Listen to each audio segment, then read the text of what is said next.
The cancer gave Elijah Carter 3 weeks to live. Charles Palmer had kept him behind bars for 8 years, buried under fabricated evidence and bought testimony. A perfect frame job that sent an innocent firefighter to prison for murder. But Palmer's watching the news now, hands shaking as his empire crumbles, because a witness just walked into that courtroom. A man with proof that could expose decades of corruption, destroying everything the Palmer family built through 3 generations, of bribes and bloodshed, and it all started with a child's request. "Please, let me hug my daddy one last time." 8-year-old Nia Carter's plea ignited a firestorm that's about to burn through every dark secret in the city. As Palmer scrambles to silence witnesses, a dying man's clock is ticking. But he's not just fighting for his freedom anymore. He's fighting to stay alive long enough to hold his daughter. Sometimes the deadliest threat isn't the one you're watching for. Sometimes it's the innocent wish of a child that brings down an empire built on lies, and Charles Palmer is about to learn why. Just before we get back to it, I'd love to know where you're watching from today, and if you're enjoying these stories. Make sure you're subscribed because tomorrow's special episode is one you definitely don't want to miss. The harsh fluorescent lights of the prison infirmary cast long shadows across Elijah Carter's gaunt face as another violent cough racked his body. His cellmate Darnell Williams leaned forward in his plastic chair, concern etched deep in his weathered features. "Easy now, brother. Easy," Darnell murmured, offering Elijah a paper cup of water. "You gotta take it slow." Elijah's hands trembled. As he accepted the cup, his once strong firefighter's grip now weak and uncertain. The water barely soothed his raw throat, but he managed a grateful nod to his friend of 7 years. "You know," Darnell said, trying to keep his voice light, "in all my time here, you're the only man who's made me believe in real innocence." A ghost of a smile crossed Elijah's pale lips. "Lot of good that belief does me now." His words dissolved into another coughing fit, this one bringing spots of red to his handkerchief. Dr. Sarah Maxwell entered the infirmary, her footsteps echoing against the sterile walls. She'd reviewed Elijah's test results dozens of times, hoping to find something she'd missed. But the truth remained unchanged. Aggressive lung cancer, spread too far, too fast. In her 15 years as a prison doctor, she'd delivered bad news countless times. But something about Elijah Carter's case felt different. "Mr. Carter," she began, her professional tone masking her sympathy. "The latest scans show significant progression. The cancer has spread to your lymph nodes and liver, without immediate aggressive treatment." "How long?" Elijah's voice was barely a whisper. Dr. Maxwell's clipboard lowered slightly. "Weeks. Maybe a month if we're fortunate." Elijah closed his eyes, his hand instinctively reaching for the folded paper he always kept in his breast pocket. The edges were worn soft from countless openings, the creases deep from years of being folded and unfolded. A child's drawing. 2 stick figures holding hands, one tall, wearing a firefighter's helmet, the other small with pigtails. Above them, in wobbly, kindergarten letters, "Me and Daddy." His daughter Nia had sent it 3 years ago when she was 5. They'd never actually held hands like in the drawing. The closest they'd come was pressing their palms against the cold glass of the prison visiting room, trying to imagine what real touch would feel like. In his mind, he traveled back 8 years, to his last day of freedom. The courtroom had been packed, tension thick in the air. His wife Monica's sobs echoed off the walls as the bailiff led him away in handcuffs. Baby, Nia, not even a year old, wailing in her mother's arms, as if she somehow knew her world was shattering. The sound of those cuffs clicking shut had ended one life and begun another, one measured in 15-minute visits behind glass and carefully worded letters that tried to explain to a growing girl why her daddy couldn't come home. Miles away, in a modest apartment on the east side of town, 8-year-old Nia Carter stood on her tiptoes, carefully marking another day off the prison visitation schedule magnetized to the fridge. Her mother Monica watched from the kitchen doorway, heart aching at how normal this ritual had become for her daughter. 3 more days until we see Daddy, Nia announced, her voice bright with anticipation. She turned to her mother, dark eyes serious. "I'm going to tell him about getting an A on my science project, the one about firefighters." Monica's throat tightened. That's wonderful, baby. He'll be so proud. Jimmy Wallace said his dad told him my daddy's a bad man, Nia continued, her chin lifting defiantly. I told him he's wrong. My daddy's a hero. He used to save people. Monica crossed the kitchen and pulled her daughter close, breathing in the familiar scent of her hair. You're right, baby. Your daddy's not a bad man. Don't you ever let anyone tell you different. Is that why you kept all his firefighter medals? Nia asked, glancing at the box high on the shelf in the living room.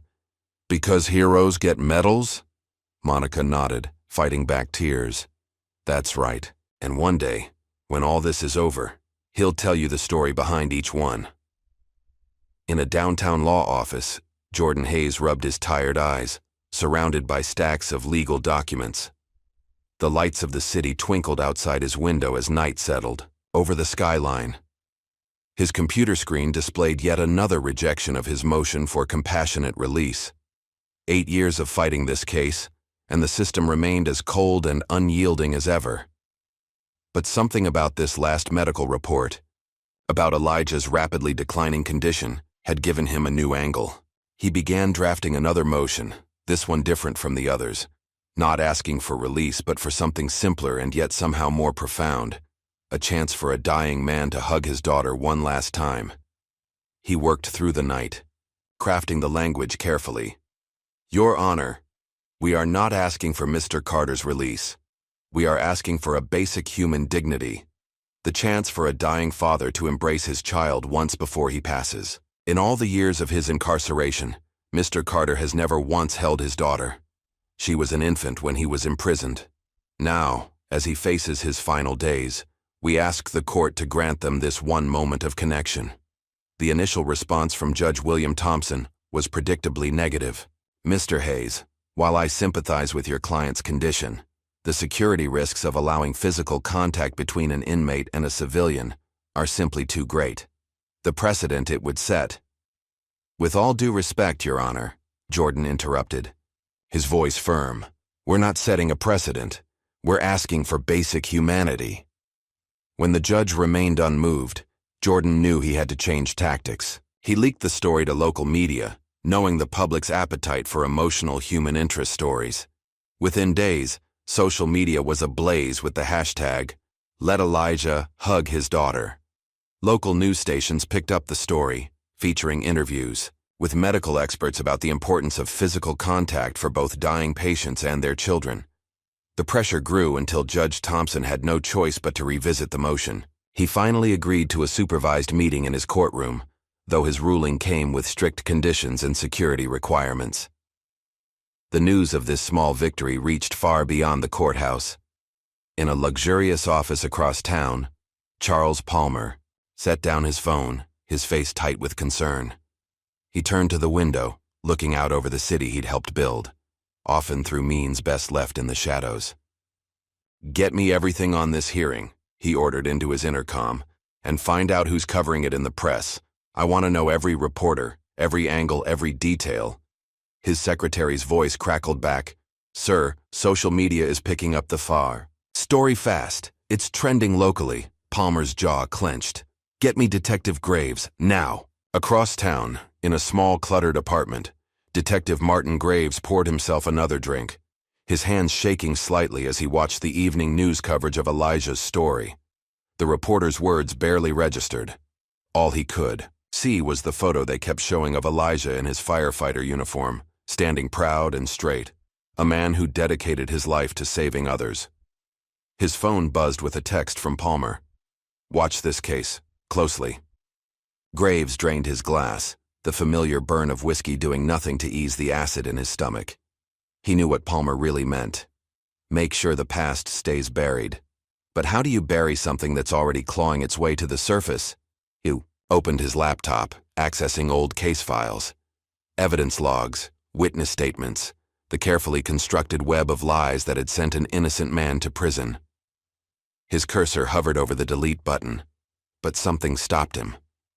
Maybe it was the alcohol, maybe it was 8 years of guilt, but he found himself instead hitting print. Back in his cell, Elijah held his daughter's drawing to the dim light filtering through the high window. His body felt lighter somehow, knowing he'd see Nia soon. Really see her. Not through glass. But with that joy came fear.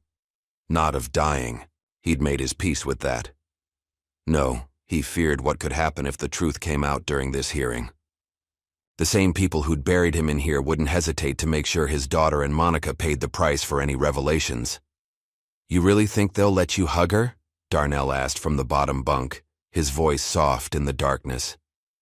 "They have to," Elijah whispered back. "I've got nothing left to lose but everything to give her." The night settled over the prison like a heavy blanket, but sleep eluded Elijah. In the darkness, memories of flames and betrayal danced behind his closed eyes, while hopes of one last embrace with his daughter kept his heart beating against all odds. In the Palmer building downtown, Charles Palmer sat in his dark office, phone pressed to his ear. "Make sure our friends in the media understand the sensitivity of this situation. We don't need anyone digging too deep into old cases." "And if they do?" the voice on the other end asked. "Then remind them how their mortgages get paid." Palmer's voice was cold. "This story needs to stay focused on the dying father angle, nothing else." Detective Graves sat in his living room, surrounded by printed case files, each page a reminder of the lies he'd helped build. His phone buzzed again. Palmer, demanding updates. He ignored it, instead picking up a photo of Elijah with his firefighting unit. They were all smiling, arms around each other's shoulders, brothers in all but blood. How had it come to this? In her bedroom across town, Nia sat at her small desk, carefully drawing another picture for her father. This one showed them in a garden, holding hands under a bright sun. No glass walls, no prison uniforms, just a father and daughter together. She added a heart in the corner and wrote, "I love you, Daddy," in her best handwriting. Monica watched from the doorway, her heart breaking all over again. "Time for bed, sweetheart." "Just one more minute," Nia pleaded. "I want to make it perfect for Daddy." "It already is perfect," Monica assured her, moving to kiss the top of her head. "Just like you." As Nia climbed into bed, she clutched her stuffed Dalmatian, a gift from her father before everything changed. "Mom, when I hug Daddy, do you think he'll feel different than I imagined?" Monica sat on the edge of the bed, smoothing her daughter's hair. "I think he'll feel exactly like what he is, your father who loves you more than anything in this world." In his cell, Elijah fought against another coughing fit, trying not to wake Darnell.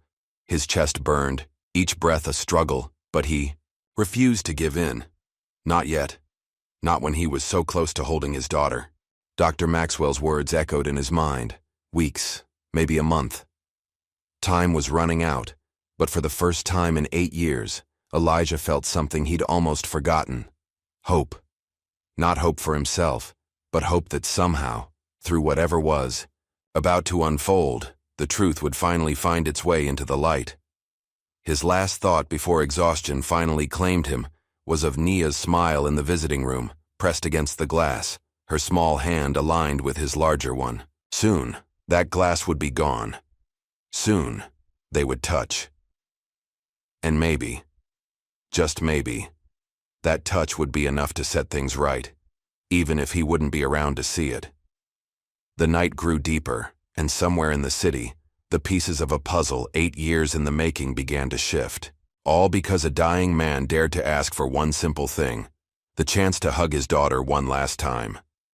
In the quietest hours before dawn, as the city slept, 4 people lay awake, each haunted by their own thoughts. Elijah, clutching his daughter's drawing like a lifeline.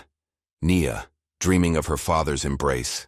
Detective Graves, surrounded by the evidence of his sins. And Charles Palmer, plotting to keep his carefully constructed world from crumbling. The truth, like a seed planted in darkness, was beginning to sprout, reaching for the light. And soon, a simple request for a father's embrace would shake the foundations of power and expose the lies that had destroyed an innocent man's life. 8 years ago, the courthouse buzzed with tension as Elijah Carter stood before Judge Thompson, his orange jumpsuit a stark contrast to the crisp suits of the prosecution team. His hands, calloused from years of gripping fire hoses and carrying victims to safety, were now bound by cold metal handcuffs. District Attorney Robert Wilson paced before the jury, his voice dripping with practiced indignation. Ladies and gentlemen of the jury, what you'll hear today is the story of a man consumed by bitterness, a firefighter who betrayed everything his uniform stood for. Elijah's heart pounded as he watched the faces of the jurors. Some avoided his gaze, others stared with open hostility. In the gallery, his pregnant wife Monica sat clutching her swollen belly, their unborn daughter kicking beneath her hands as if sensing the gravity of the moment. The evidence will show, Wilson continued, that on the night of March 15th, Elijah Carter deliberately set fire to the Palmer Industries warehouse, resulting in the death of fellow firefighter Leon Palmer.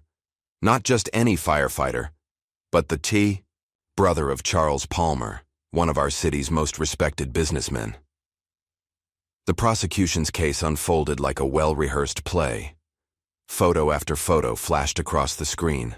The charred remains of the warehouse, close-ups of gasoline traces, and most damaging of all, security camera stills showing a figure that could have been Elijah near the building that night. Your Honor, Wilson announced, I call Mrs. Sarah Palmer, widow of Leon Palmer, to the stand. Sarah Palmer approached the witness box, dressed in elegant black, her grief perfectly presented for the jury. Her hands trembled as she dabbed at key, her eyes with a tissue. Mrs. Palmer, Wilson began softly, please tell the court about your husband's last interaction with the defendant. Sarah's voice quavered. 2 weeks before the fire, I heard them arguing outside the firehouse. Elijah was screaming at Leon, saying he'd regret crossing him, that he'd make him pay. She pointed a shaking finger at Elijah. Those were his exact words. You'll pay for this. Elijah gripped the defense table, his knuckles white. The argument, she described, had never happened. Leon had been his friend, his brother in the department. They'd saved lives together, trusted each other with their very breath in burning buildings. His court-appointed defense attorney, Mark Stevens, barely looked up from his papers. The man had spent less than an hour preparing for this case, treating it like just another number in his overwhelming caseload. Mrs. Palmer, Stevens asked during cross-examination, his questions half-hearted at best. Are you certain about the date of this alleged argument? Objection, badgering the witness. Wilson called out. Sustained, Judge Thompson ruled without hesitation. Stevens sat down, not even attempting to challenge Sarah's testimony further. Elijah felt his chances of justice slipping away with each passing moment. In the back of the courtroom, Charles Palmer sat watching the proceedings with calculated interest. His presence alone seemed to cast a shadow over the proceedings. Even the bailiff stood straighter when he entered the room. Outside the courthouse during a recess, Detective Martin Graves met Charles Palmer in the parking garage, away from prying eyes. Their voices echoed off the concrete walls. Everything's taken care of, Graves reported, passing Palmer a manila envelope. The security footage from the gas station across the street, the one that would have shown Carter was nowhere near the warehouse that night, has been permanently lost. Palmer nodded, sliding the envelope into his briefcase. And the witness who saw someone else that night? Convinced him his memory might be playing tricks on him, Graves replied, avoiding Palmer's eyes. Amazing how clear things become when someone's facing their own legal troubles. Back in the courtroom, the prosecution called a parade of witnesses. Each testimony seemed to add another nail to Elijah's coffin, each story more damning than the last. Fire investigator James Roberts took the stand, pointing to diagrams and chemical analysis reports. The fire's point of origin shows clear signs of accelerant use. The burn patterns are consistent with an experienced firefighter's knowledge of how to cause maximum damage. And in your expert opinion, Wilson pressed, could this have been an accidental fire? Absolutely not, Roberts declared. This was intentionally set by someone who knew exactly what they were doing. From his seat, Elijah watched his fellow firefighters in the gallery. Men and women he'd worked alongside for years now sat silent, their faces masks of uncertainty. Only Thomas Baker, his oldest friend in the department, met his eyes with a look of doubt. During another recess, Thomas approached Elijah's defense table. Something's not right about all this, Elijah. The evidence they're presenting, it doesn't Match what I saw that night. Before Elijah could respond, a hand clamped down on Thomas's shoulder. Chief Michael Harrison, his face stern, pulled him away. Back off, Baker. Don't make this worse than it already is. The trial continued, each day bringing new revelations that seemed carefully crafted to destroy Elijah's reputation. Wilson painted a picture of a man driven by jealousy over Leon Palmer's recent promotion, a man who'd lost his moral compass. My defendant, Wilson proclaimed, had applied for the same position as Leon Palmer 3 times. 3 times he was passed over. The last rejection came just days before the fire. What Wilson didn't mention was that Elijah had withdrawn his application weeks before, having recommended Leon for the position himself. That documentation had mysteriously vanished from the department's files. In the gallery, Monica watched helplessly as her husband's life was systematically dismantled. She remembered the night of the fire, how Elijah had been home with her, rubbing her aching feet and talking about names for their baby girl. But their alibi was dismissed as spousal bias, not even worth presenting to the jury. During a lunch break, Charles Palmer cornered Stevens in the courthouse bathroom. No words were exchanged, just a thick envelope passed between them. Stevens left with his shoulders hunched, avoiding his own reflection in the mirror. When court resumed, Stevens barely put up a defense. His cross-examinations were weak, his objections half-hearted. He didn't call a single character witness, despite Elijah's years of decorated service and the lives he'd saved. "Your Honor," Stevens announced prematurely, "the defense rests." Elijah stood up desperate. "What about our witnesses, the people who can testify where I really was that night?" "Sit down, Mr. Carter," Judge Thompson ordered sharply. The closing arguments were a study in contrasts. Wilson wove a compelling narrative of betrayal and revenge, his words painting Elijah as a monster in hero's clothing. "Think about Leon Palmer's family," Wilson implored the jury. "Think about his widow, who will never feel her husband's embrace again.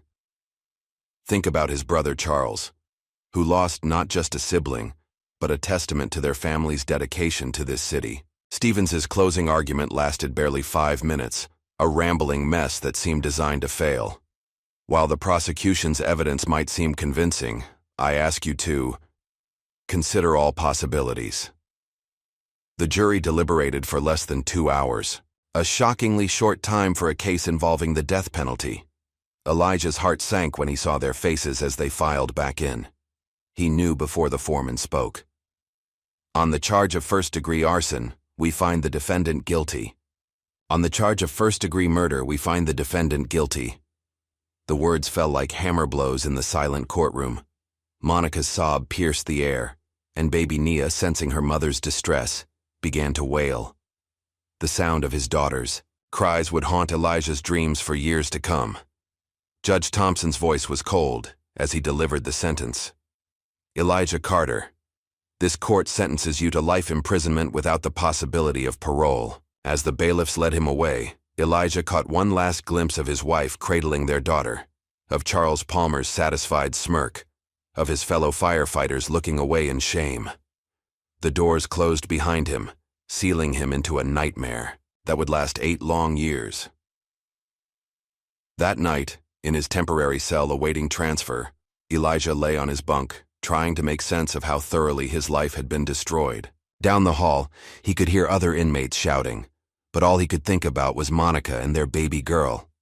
Meanwhile, in an upscale restaurant across town, Charles Palmer raised a glass with Detective Graves. "To justice served," Palmer said, his smile never reaching his eyes. Graves took a long swallow of whiskey, trying to drown the image of Elijah's face as the verdict was read. "What about Baker?" He seemed ready to make trouble. "Leave Thomas Baker to me," Palmer assured him.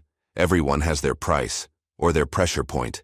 The next morning, Thomas Baker arrived at the firehouse to find his locker cleaned out. Chief Harrison delivered the news personally: early retirement, effective immediately, with a generous pension package. The message was clear: stay quiet, stay comfortable. In the Palmer Industries boardroom, Charles Palmer met with his attorneys. "Make sure all the trial documents are properly archived," he instructed. We wouldn't want anything to get misplaced. And the real evidence? One lawyer asked carefully. What real evidence? Palmer replied, his tone making it clear the conversation was over. Detective Graves sat at his desk, methodically removing certain photos from the case file, replacing key documents with altered versions. Each piece of paper felt heavy with the weight of his betrayal, but the money in his offshore account helped ease his conscience. Sarah Palmer, alone in her luxurious home, stared at a photo of Leon. "I did what you asked, Charles," she whispered. "God forgive me. I did what you asked."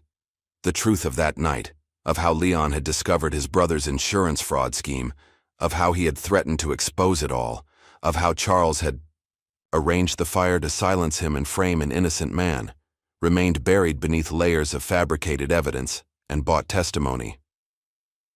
8 years later, in his prison cell, Elijah woke from the nightmare of that trial, his body drenched in cold sweat. The memory of those days still had the power to shake him to his core. Darnell's voice came from the darkness. "That trial dream again?"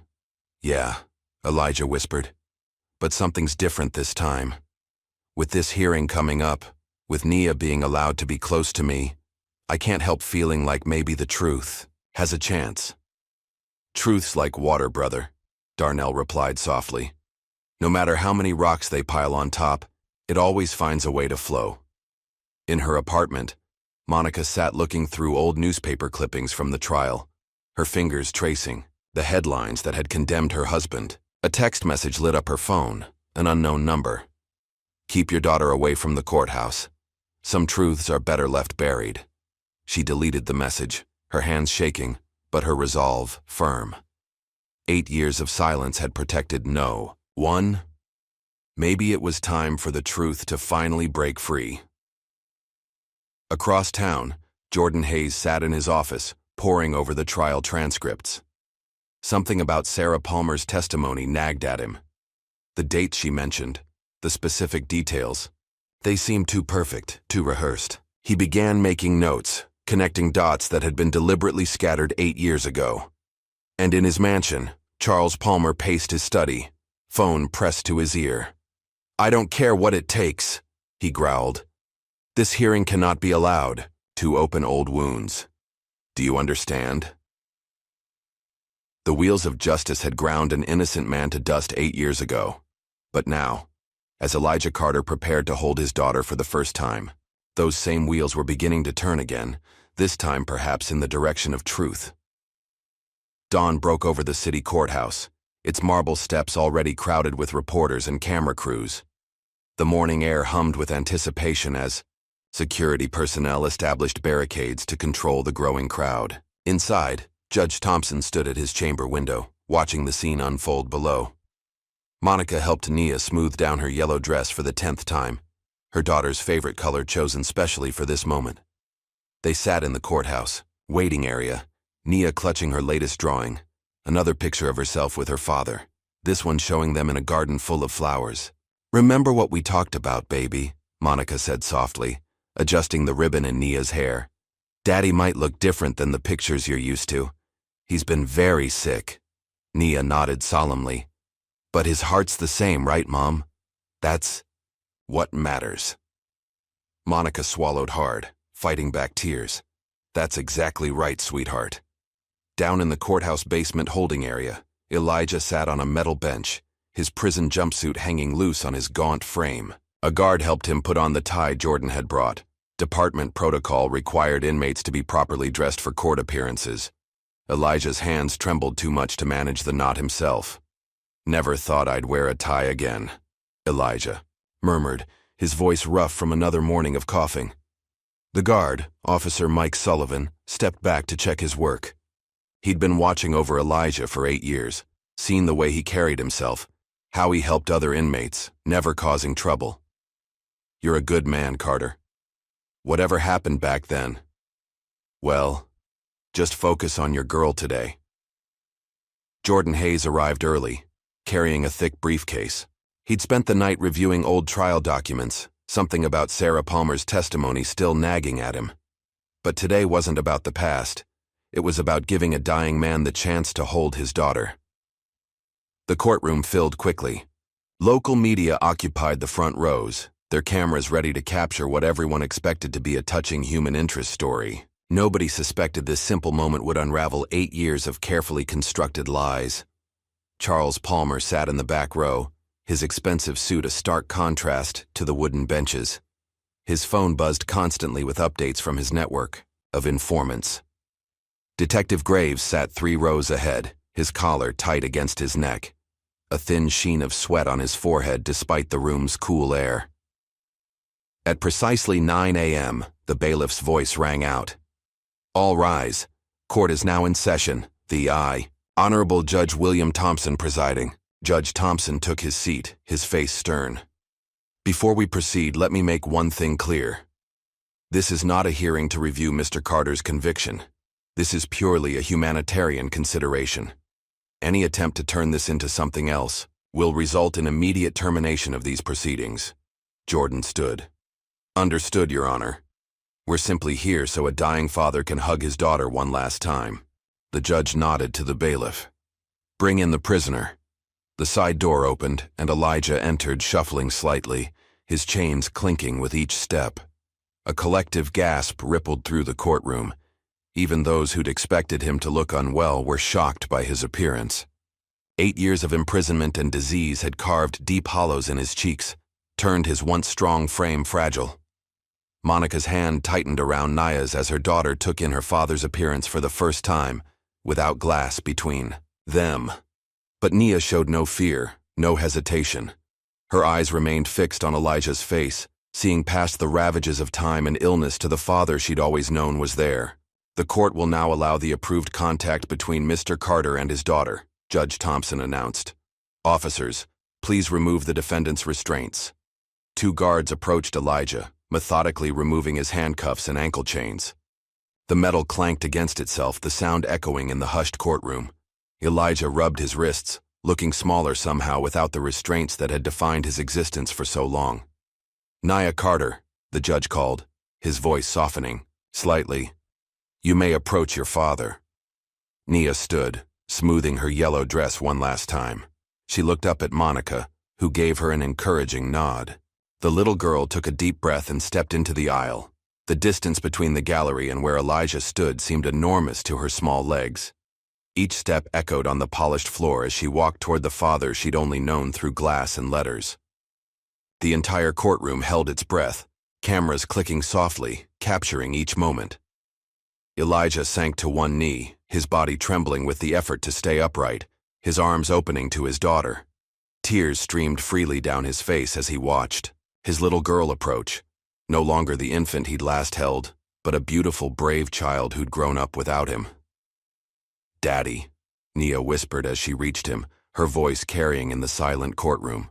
"My baby girl," Elijah choked out, his arms wrapping around her as she threw herself into his embrace. The moment their bodies connected, 8 years of separation shattered.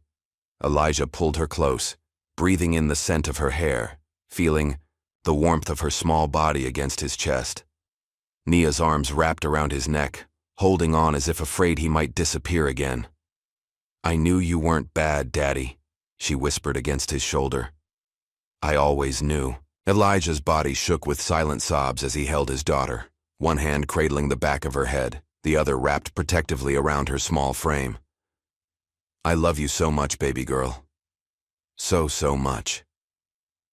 In the gallery, Monica pressed her hand to her mouth, tears flowing freely as she watched father and daughter finally embrace. Around her, even hardened reporters dabbed at their eyes, their cameras temporarily forgotten.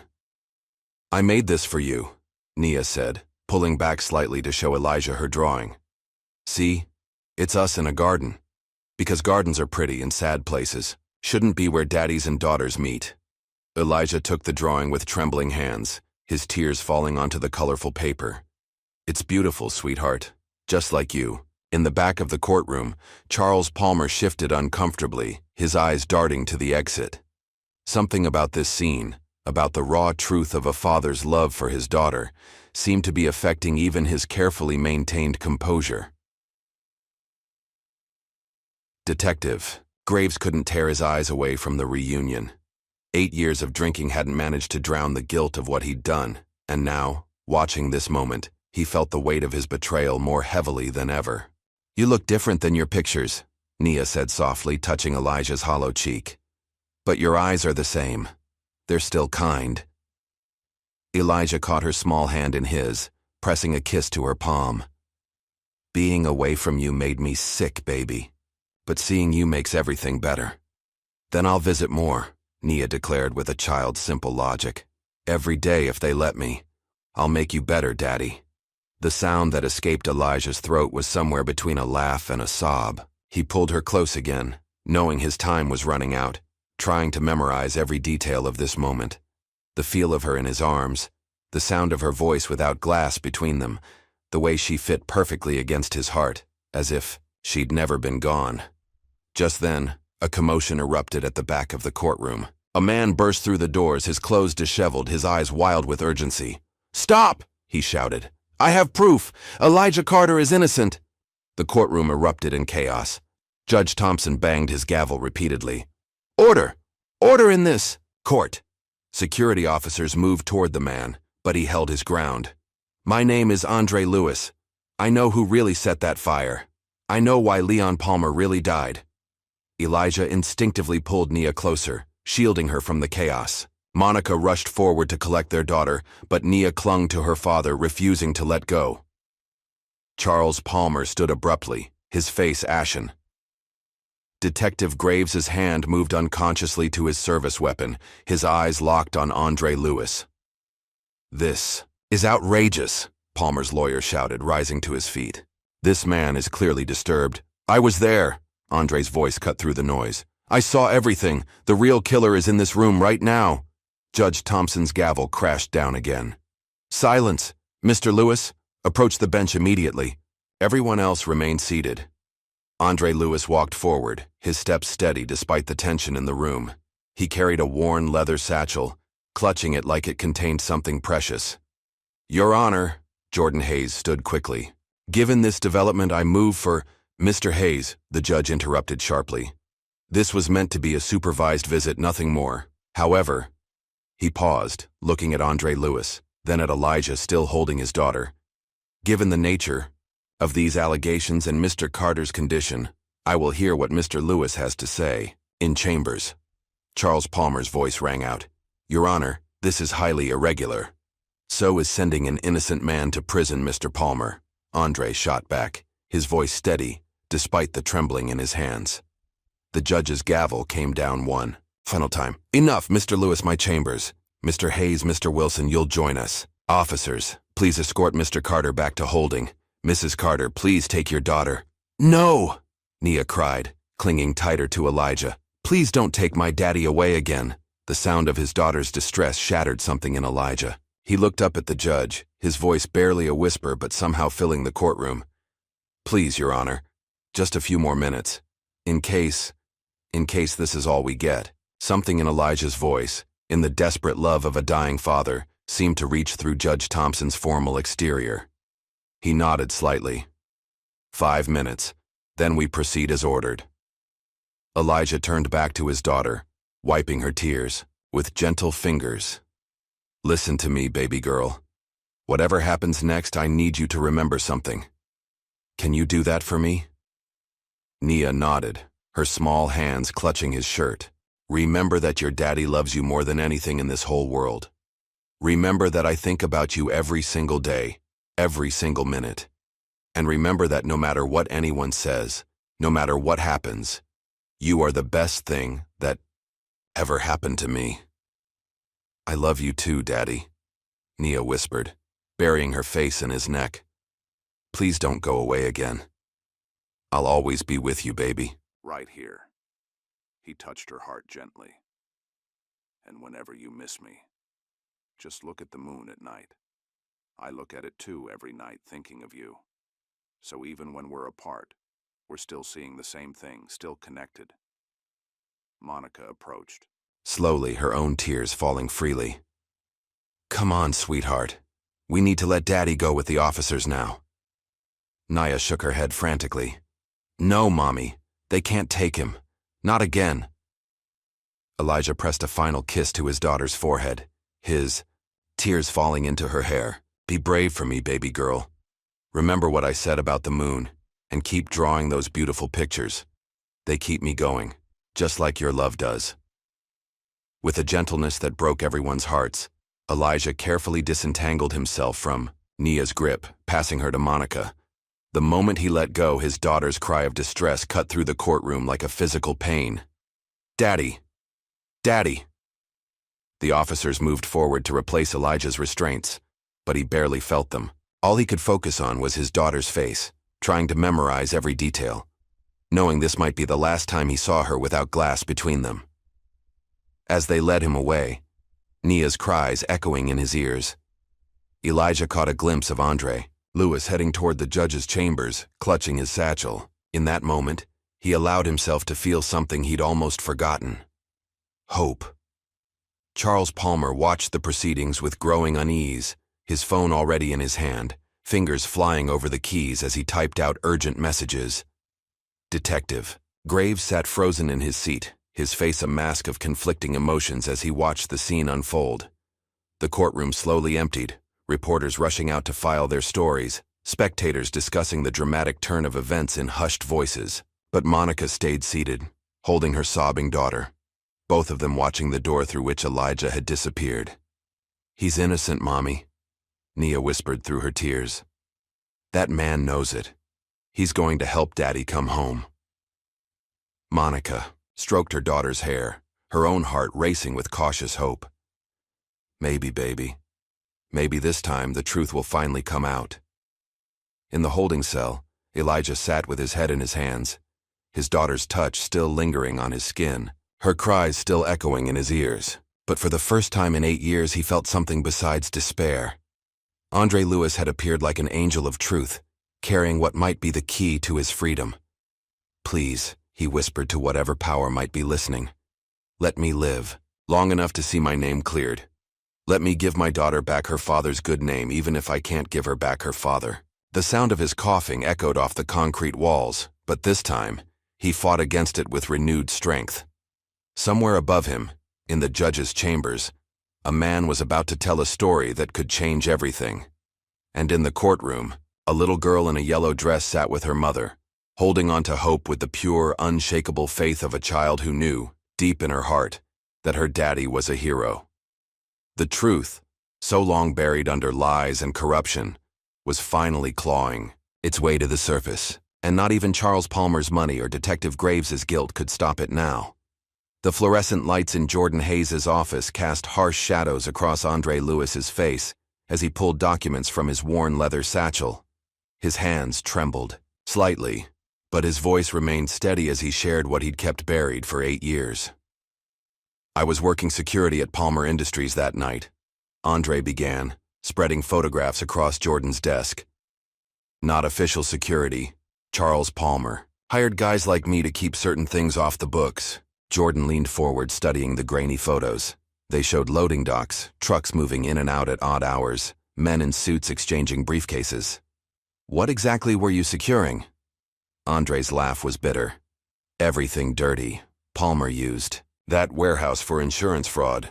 They'd report full inventory, then empty the place out through back channels. Leon Palmer found out what his brother was doing. Leon Palmer, the firefighter who died in the blaze? Jordan's pen moved rapidly across his legal pad. Yeah, he was a good man, unlike his brother. Started asking questions about the warehouse, operations, said he had evidence of fraud. Andre's voice dropped. A week later, the place burns down and somehow Elijah Carter takes the fall. Outside Jordan's office window, the city lights twinkled innocently, masking the corruption that had destroyed an innocent man's life.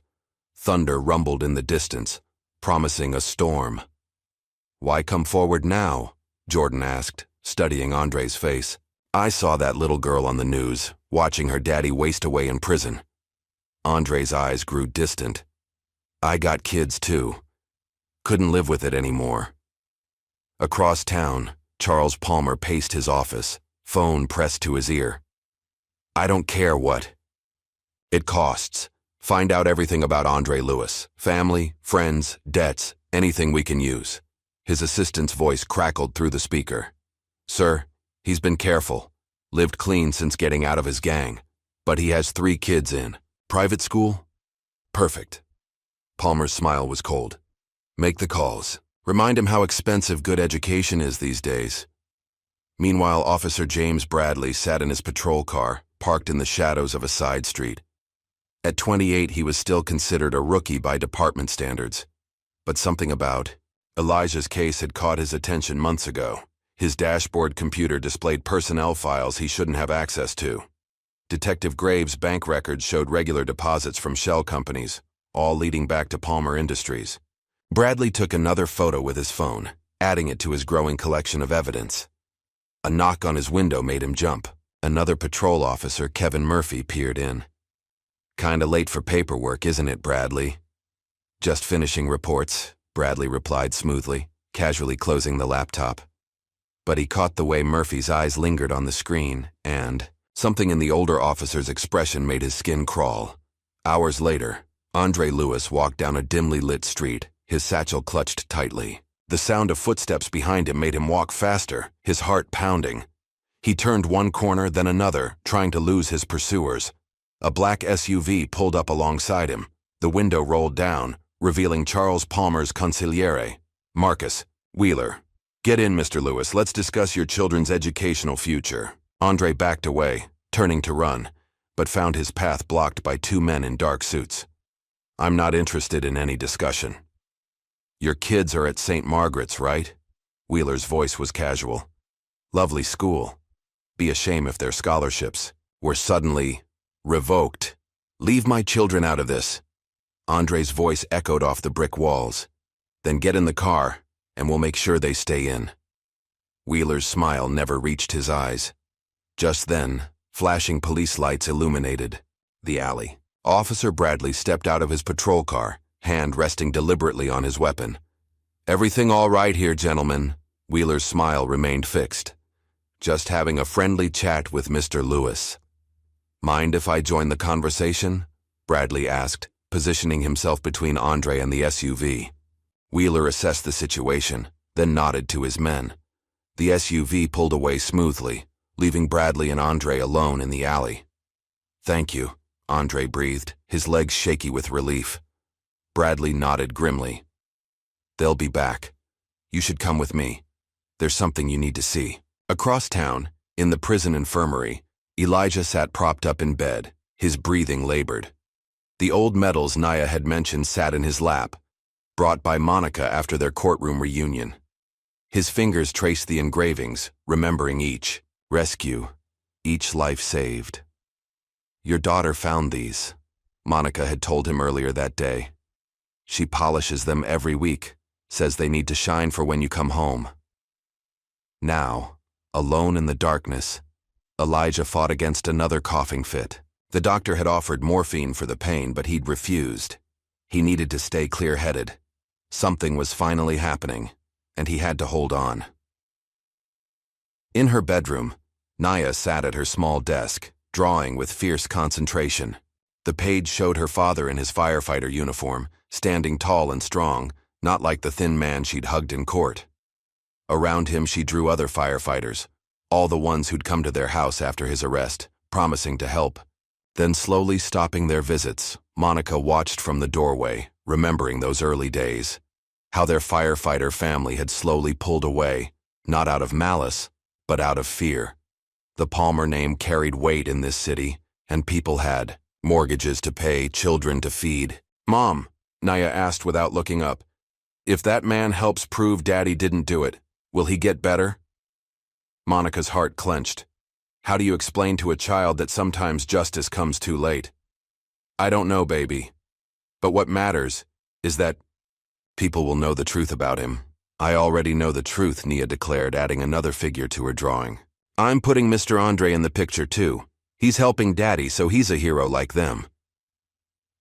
In his office, Jordan Hayes spread evidence across his walls. Photos, documents, timelines. Andre's testimony had given him threads to pull, and the whole tapestry of lies was beginning to unravel. His phone buzzed. A text from Officer Bradley. Need to meet. Have more evidence. Doesn't look good for Graves. Jordan typed back quickly. My office. 1 hour. Bring everything. Before Bradley could respond, another message came through, this one from an unknown number. Back off the Carter case or start planning your funeral. Jordan took a photo of the threat, then deleted the message. 8 years ago, threats like these had scared people into silence. Not this time. Officer Bradley's patrol car cut through the night, Andre Lewis in the passenger seat, a laptop balanced. On his knees. The screen showed surveillance footage, grainy but clear enough to see Detective Graves meeting with Charles Palmer the night before the warehouse fire. I've been collecting evidence for months, Bradley explained. Started after. I saw Elijah's daughter visiting him. Something about the way he was with her. Didn't match what his file said about him. Palmer's got people everywhere, Andre warned. Even in the department. Bradley nodded grimly. I know. That's why we're taking back roads to Hayes's office. Less chance of... Headlights suddenly flooded their car from behind. Bradley checked his rearview mirror, his grip tightening on the wheel. Hold on. The pursuing vehicle accelerated, ramming their back bumper. Bradley fought to maintain control as their car fishtailed on the wet road. Andre clutched the laptop, protecting their evidence as Bradley executed a precision turn down a side street. They're trying to run us off the road, Andre shouted, as another impact rocked their vehicle. Bradley's training kicked in. He cut through an alley, then another, finally losing their pursuers in a maze of side streets. When they finally pulled up to Jordan's office, both men were shaking. You okay? Bradley asked, checking Andre for injuries. Yeah. Andre hugged the laptop to his chest. Let's get inside before they find us again. Jordan buzzed them in, looking anxious. You're late. I was about to... He stopped, seeing their expressions. What happened? Palmer's people tried to stop us, Bradley explained, helping Andre set up the laptop. But they didn't get what we brought you. The three men hunched over the computer, watching years of corruption unfold in digital fragments. Graves meeting Palmer, money changing hands, documents being destroyed. This is enough to reopen the case, Jordan breathed. Maybe even enough for an immediate release given Elijah's condition. Palmer won't let that happen easily, Andre warned. He's already threatened my kids. Jordan's face hardened. Then we protect them. All of them.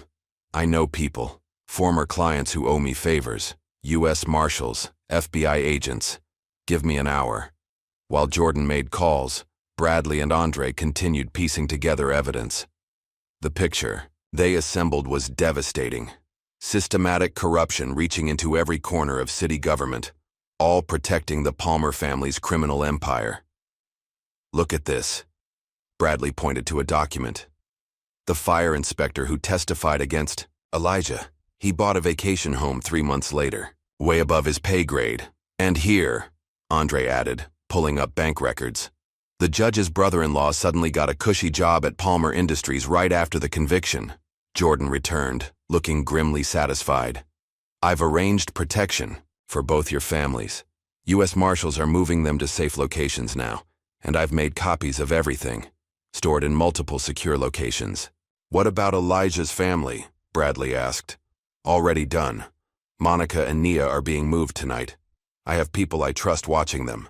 As if on cue, Jordan's phone rang. Monica's number. They're here, she said without preamble. Men in suits, watching the house. Nia's scared. Get your go bag, Jordan instructed. My people are 3 minutes out. They'll take you somewhere safe. Jordan, Monica's voice cracked. What if all this is for nothing? What if we get the truth out? Too late for Elijah? Then we make sure his daughter grows up knowing her father was innocent, Jordan promised. But we're not giving up on him yet. After hanging up, Jordan turned to the others. We need to move fast. Palmer's getting desperate, which makes him dangerous. Bradley, get this evidence to the DA's office. Andre, you're coming with me to see Judge Thompson. It's time to force an emergency hearing. What about Graves? Andre asked. As if in answer, Bradley's police radio crackled to life. All units be advised. Detective Martin Graves was found unconscious in his home. Apparent suicide attempt. The three men exchanged looks. Palmer's tying up loose ends, Jordan said grimly. "We need to move. Now." In his prison cell, Elijah listened to the rain beating against the high window, unaware of the forces moving through the night on his behalf. His breath came in shallow gasps, each one a struggle. But he held on to consciousness, driven by something stronger than his failing body: hope. He pulled out Nia's latest drawing, the one she'd given him in court. In the soft glow of the prison lights, the colors seemed to glow. A father and daughter in a garden, together, free. Soon, he prayed. Please, let it be soon. Across the city, pieces were falling into place. Bradley's patrol car raced toward the DA's office, precious evidence secured beside him. Jordan and Andre navigated back streets toward Judge Thompson's home, ready to wake him with proof of corruption. And Monica held Nia close in the back of an unmarked car, trusting strangers to take them to safety while the truth fought its way into the light. Charles Palmer stood at his office window, watching lightning split the sky. His phone buzzed with updates, none of them good. Graves' suicide attempt, Andre Lewis slipping through his fingers. Evidence he thought long buried suddenly resurfacing. He poured himself a drink, hand steady despite everything crumbling around him. "Get me Wheeler," he barked into his intercom. "Tell him to use whatever resources necessary. This ends tonight." Dewey. Storm intensified, rain lashing against windows across the city. In his cell, Elijah closed his eyes, thinking of his daughter's smile. In the back of a safe car, Nia clutched her mother's hand, watching lightning illuminate the unfamiliar streets. In patrol cars and offices and judges' chambers, people moved through the night, carrying pieces of truth like precious cargo. The next 24 hours would change everything. The only question was whether Elijah Carter would live long enough to see justice done. The morning sun cast long shadows across the courthouse steps where Nia sat alone, her small fingers tracing the edges of her latest drawing. The sketch showed her father as she remembered him from their embrace, thin and tired, but with eyes full of love. She'd spent hours getting those eyes just right, wanting to capture the way he'd looked at her when they finally held each other. "I'll fix everything, Daddy," she whispered to the paper, her voice barely audible above the city noise. "I promise." Inside the safe house where they'd spent the night, Monica watched her daughter through the window, her heart aching. The U.S. Marshals had brought them here after the threats began, but Nia had insisted on coming to the courthouse. "Daddy needs to know we're still fighting," she'd declared with that unwavering faith only children possess. The safe house felt alien. Generic furniture, bare walls, windows with blinds that stayed perpetually closed. But Nia had immediately claimed a corner of the living room, spreading out her art supplies, creating picture after picture of her father. Each one showed him a little stronger, a little healthier, as if she could draw him back to wellness through sheer force of will. Miles away, in the prison infirmary, Elijah fought through another coughing fit that left spots of red on his handkerchief. The medical staff exchanged worried glances as they checked his vitals. His blood pressure was dropping, his oxygen levels dangerously low. "Mr. Carter," Dr. Maxwell said gently, "you need to let us start the morphine. The pain you're experiencing—" "No," Elijah wheezed, his voice barely a whisper. "Need to stay clear. Need to see my baby girl free." Dr. Maxwell checked his chart again, her forehead creased with concern. "At this rate, you may not make it to your next court date. The cancer is advancing faster than we anticipated." Elijah turned his head toward the window, watching a bird soar past the bars. "Just need to hold on a little longer. My daughter believes in me. Can't let her down again." Jordan Hayes arrived at the prison shortly after noon, his briefcase bulging with new evidence. The guard at the infirmary desk took one look at Elijah's condition and almost turned him away. "He's not strong enough for visitors," the guard warned. "Please," Jordan insisted. "This could change everything." When he entered the room, Elijah was propped up on pillows, his skin nearly as white as the sheets, but his eyes were clear and focused as Jordan pulled up a chair. "Tell me," Elijah managed between careful breaths. Andre Lewis came forward with proof of the insurance fraud scheme. "Officer Bradley has been gathering evidence of corruption. We're close, Elijah. Really close. Elijah's hand trembled as he reached for the cup of water beside his bed. How's my girl? Safe. We moved them to a protected location. Nia's been drawing again. Monica says she won't stop until you're home. A ghost of a smile crossed Elijah's pale lips. She always was stubborn. Gets that from her mother.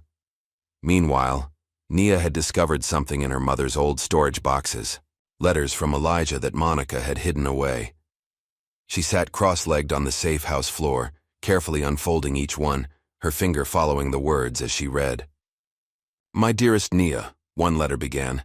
Today I watched another father walking with his daughter in the prison yard during family day. She was about your age, holding his hand, laughing at his jokes. I closed my eyes and imagined it was us. Imagined. Teaching you to ride a bike, helping with your homework, chasing away the monsters under your bed.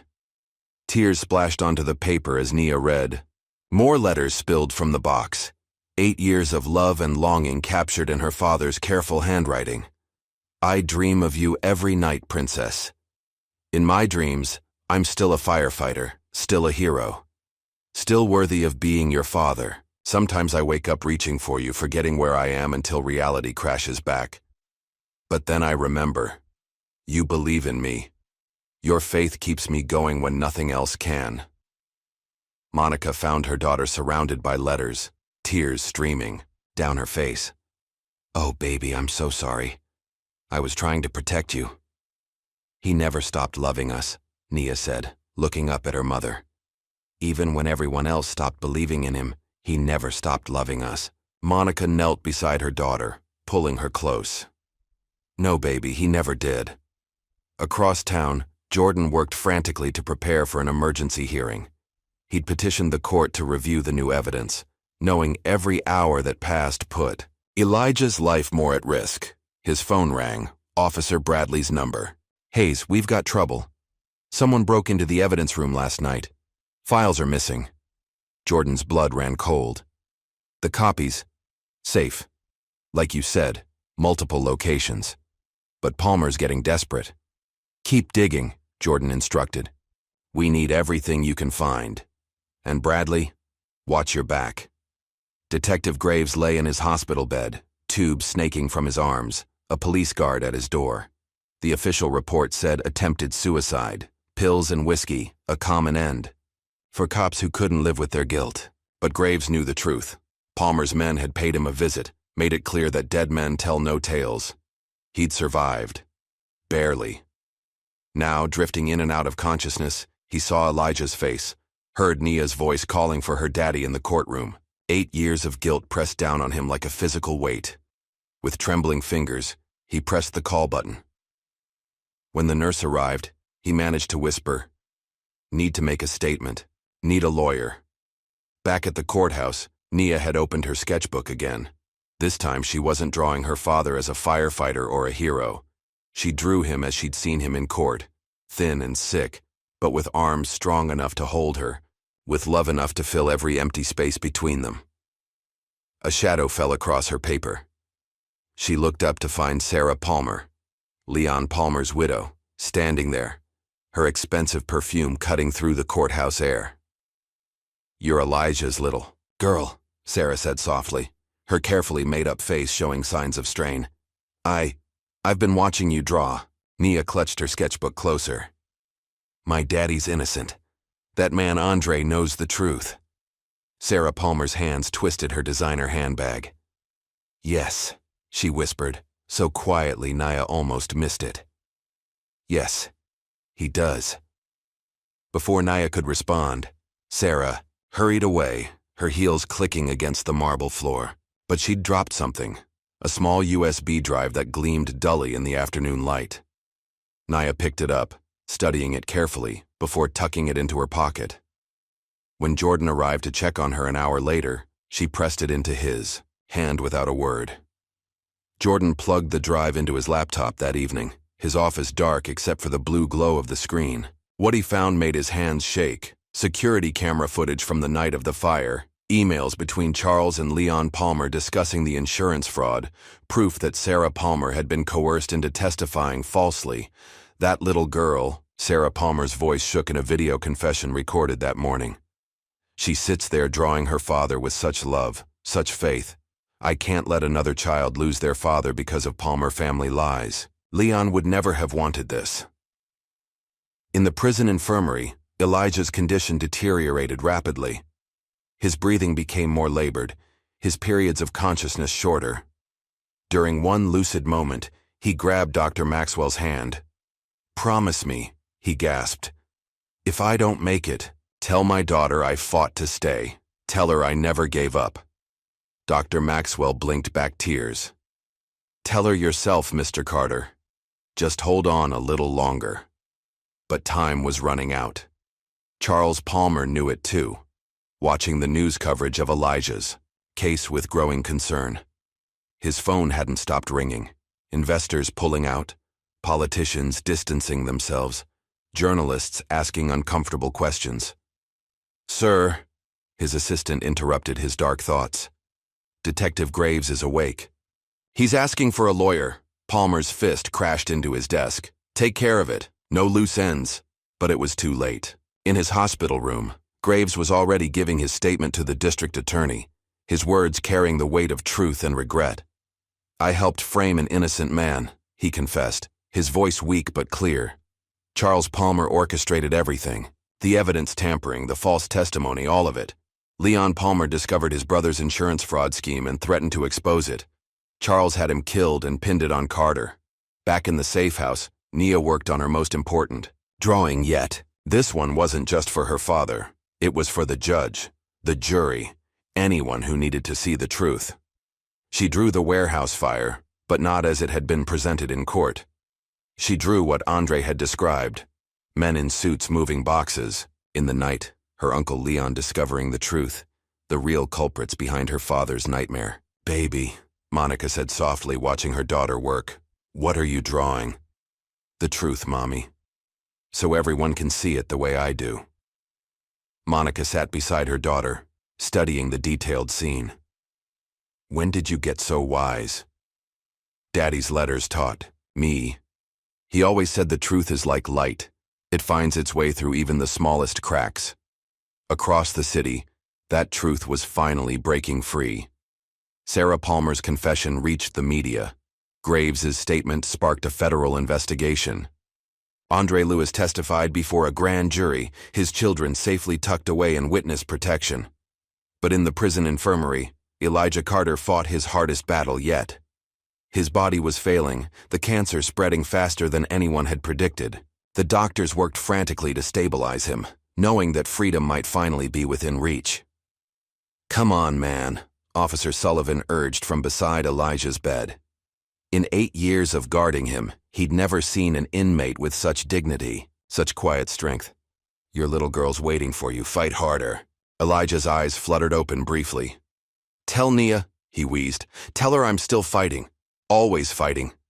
Jordan Hayes raced through legal motions, calling in every favor he'd earned in 20 years of law practice. "We need an emergency hearing," he pleaded with Judge Thompson's clerk. "The man is dying while the truth sits in our hands."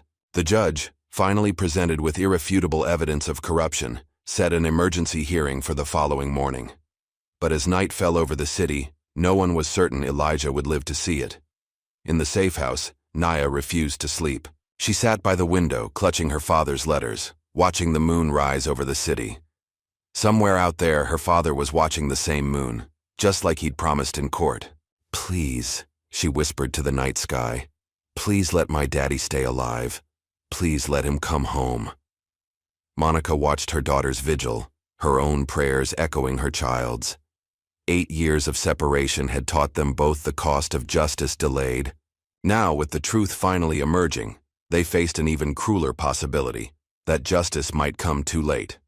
But Nia Carter, 8 years old and unshakable in her faith, kept drawing. Her latest picture showed her father walking out of the prison gates, standing tall and strong again, reaching for her hand. "See, Mommy," she said, holding up the drawing. "This is how our story ends. Daddy comes home and we're a family again." Monica hugged her daughter close, feeling the fierce hope in that small body. "Yes, baby," she whispered into Nia's hair. "That's exactly how our story ends." Outside the safe house, U.S. Marshals kept their vigil, watching for Palmer's men. Inside, a little girl's faith illuminated the darkness, her drawings spreading across the floor like pages from a story still being written. And in his hospital bed, Elijah Carter fought to keep breathing. His daughter's love the only medicine, strong enough to keep his heart beating against impossible odds. Rain pounded against the windows of Jordan Hayes' office as his phone lit up with an unknown number. His finger hesitated over the screen before answering.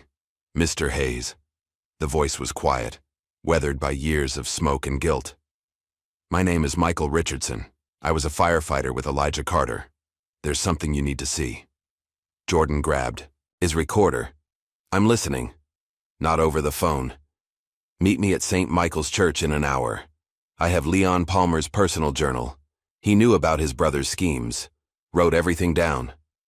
The line went dead, leaving Jordan staring at his phone in the darkness. 8 years of searching for proof, and suddenly evidence was emerging from every shadow. He knew it could be a trap, but he couldn't ignore the possibility. He dialed Officer Bradley. I need backup, St. Michael's Church, 1 hour. Thunder rolled across the city as Jordan navigated the wet streets, wipers fighting against the downpour. His headlights caught glimpses of empty sidewalks, closed shops, a city holding its breath. The church loomed ahead, its Gothic spires reaching into the storm-dark sky. Jordan parked around back, noting Bradley's unmarked car already in position. The young officer nodded from his vantage point, hand resting near his weapon. Michael Richardson waited in the last pew, a leather-bound book clutched in his trembling hands. His firefighter's uniform was worn but clean, his badge polished to a shine that spoke of respect for what it represented. I should have come forward years ago, Richardson said as Jordan sat beside him. We all should have. But the Palmer name, he shook his head. You don't know what it's like, having that kind of power hovering over your family. I'm learning, Jordan replied quietly. Richardson handed over the journal. Leon started writing everything down when he first suspected something wasn't right at the warehouse. Chemical shipments that didn't match official inventory, late-night meetings between Charles and known criminals, insurance policies being doubled, tripled. Jordan opened the journal carefully. Leon Palmer's handwriting filled the pages, neat, methodical observations of his brother's criminal empire. The final entry was dated the day before the fire. Confronted Charles today. He tried to buy my silence, offered me a share in the operation. When I refused, he reminded me how many people depend on Palmer money. Accidents happen in our line of work, he said, especially to firefighters who don't know their place. But I have to do what's right. Tomorrow I'm taking everything to the DA. Tomorrow never came for Leon Palmer. Instead, flames claimed his life, and an innocent man went to prison. Suddenly, headlights flooded the church windows. Richardson's face went pale. They followed me. God help us, they followed me. Jordan shoved the journal into his jacket. Back, door, now! They ran through the church as car doors slammed outside. Bradley's voice crackled over Jordan's phone. 3 vehicles, multiple armed men. Get out now. The first shots shattered the stained glass windows, sending colored shards raining down on the pews. Jordan and Richardson ducked behind a stone pillar as footsteps echoed through the sanctuary. Just give us the journal, Hayes. Marcus Wheeler's voice bounced off the vaulted ceiling. No one needs to die tonight. Bradley's voice came again, urgent. Police response is 3 minutes out. Keep moving. Jordan and Richardson crawled toward the vestry, staying low as more. Shots splintered the wooden pews. They reached the back door just as Wheeler's men breached the side entrance. Split up, Jordan whispered. They'll follow me. I have the journal. Get somewhere safe and call this number. He pressed a card into Richardson's hand. U.S. Marshals. They're protecting witnesses. Richardson grabbed Jordan's arm. Tell Elijah. Tell him we're sorry. We should have stood by him. More shots rang out. Closer now. The 2 men dove in opposite directions into the rain-soaked night. Jordan ran through back alleys, his shoes splashing through puddles, the journal pressed against his chest. Headlights swept past the alley mouth, Wheeler's men searching. His phone buzzed, Bradley confirming Richardson had made it to safety. But as Jordan turned the next corner, his car in sight, pain exploded in his left shoulder. The impact spun him around, sending him sprawling onto the wet pavement. The journal skidded away into the shadows. Wheeler emerged from the darkness, gun trained on Jordan's chest. 8 years we kept this buried. 8 years of perfect silence. Then you had to dig it all up for one dying convict. An innocent man, Jordan gasped, pressing his hand against the wound. Innocent? Wheeler laughed. In this city, no one's innocent, Hayes. We just decide who takes the fall. Police sirens wailed in the distance, growing closer. Wheeler glanced toward the sound, then back at Jordan. Where's the journal? Gone, Jordan managed through gritted teeth. Already scanned and uploaded. Copies everywhere. Kill me if you want. The truth's already out there. Wheeler's finger tightened on the trigger, just as police lights flooded the alley. Officer Bradley's voice rang out.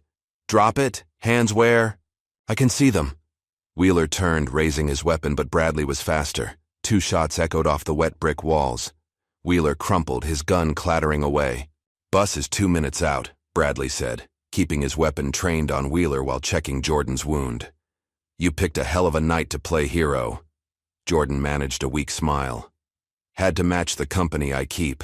Across town, in his penthouse office, Charles Palmer received the news of Wheeler's failure. His carefully constructed world was crumbling, and now Leon's journal had surfaced, the final nail in his coffin.